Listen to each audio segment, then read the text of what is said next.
It's 67 words long, it's 100 years old, and it changed the course of history for the Middle East and the Jewish people.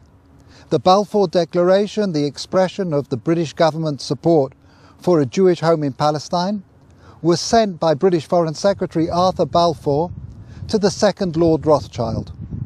I'm here in Buckinghamshire at Waddesdon Manor to speak with the fourth Lord Rothschild about the Balfour Declaration, what it means for Britain, for the Jewish people and the Rothschild family.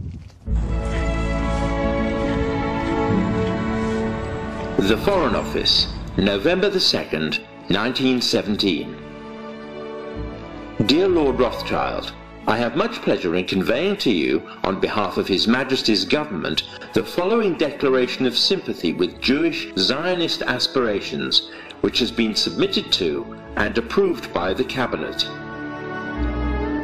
So it's possibly the most famous letter in modern Jewish history, and it begins with 3 words. Dear Lord Rothschild. Why was it that this letter was sent by the Foreign Secretary to your great-uncle Walter?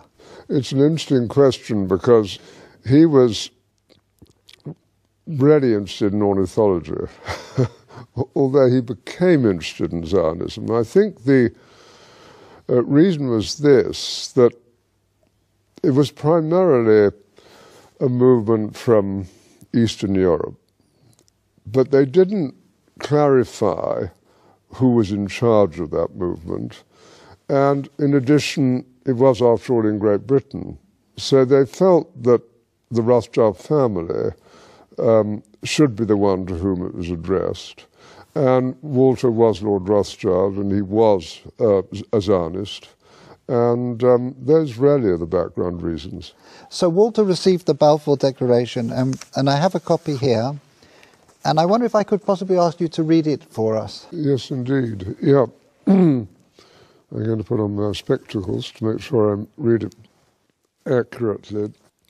His Majesty's Government view with favour the establishment of Palestine as a national home for the Jewish people, and will use their best endeavours to facilitate the achievement of this object, it being clearly understood that nothing shall be done which may prejudice the civil and religious rights of existing non-Jewish communities in Palestine, or the rights and political status enjoyed by Jews in any other country.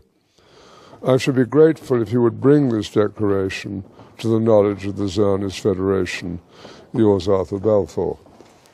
And here it is, the Balfour Declaration. What do you feel when you see it here?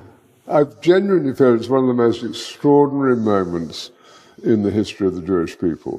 If you think it took 3,000 years to get to this, and then you say, how did this miracle happen? It's the most incredible piece of opportunism.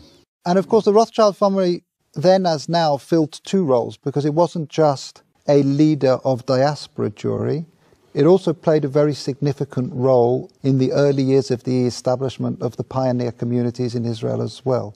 I just want to revisit for a moment your cousin Dorothy, who you mentioned, who at an extraordinarily young age, still in her teens, played such a critical role as a go-between and a facilitator for Chaim Weizmann. Can you say a little bit about that? Well, she married my cousin Jimmy when she was 17.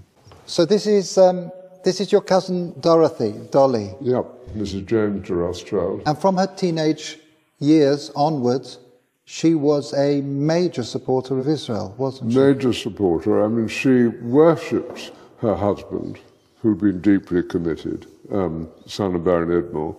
It was due to him, I think, that she became interested. But once she became interested, she became passionately interested.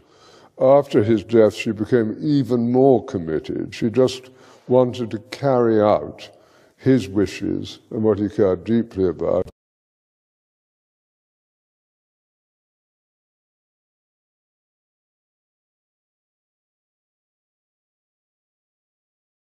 And you can read letters from her to Weizmann and from Weizmann to her when she was only 17. And what she did which is crucially important, was to connect up Weizmann with the British establishment. I think she also trained him in how to deal. She helped educate how to and it's conduct himself. At that age, but she did sort of tell Weizmann, you know, how to kind of integrate, how to insert himself into British establishment life, which he learned very quickly.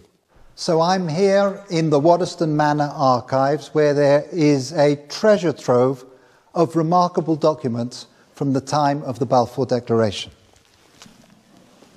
We have the correspondence here between the teenage Dorothy and her husband James, and it's really a love story. Here we have detailed letters describing her dealings with Zionist leaders, her advice and her suggestions regarding the conferences of the Zionist movement. And here we have a letter that the young Dorothy, still not 20, sent to Dr. Chaim Weizmann, where she's talking about the meetings that she's arranged for him. And as we've heard, she was helpful in training and preparing him to enter into the highest echelons of British society to advance the cause of the Zionist movement.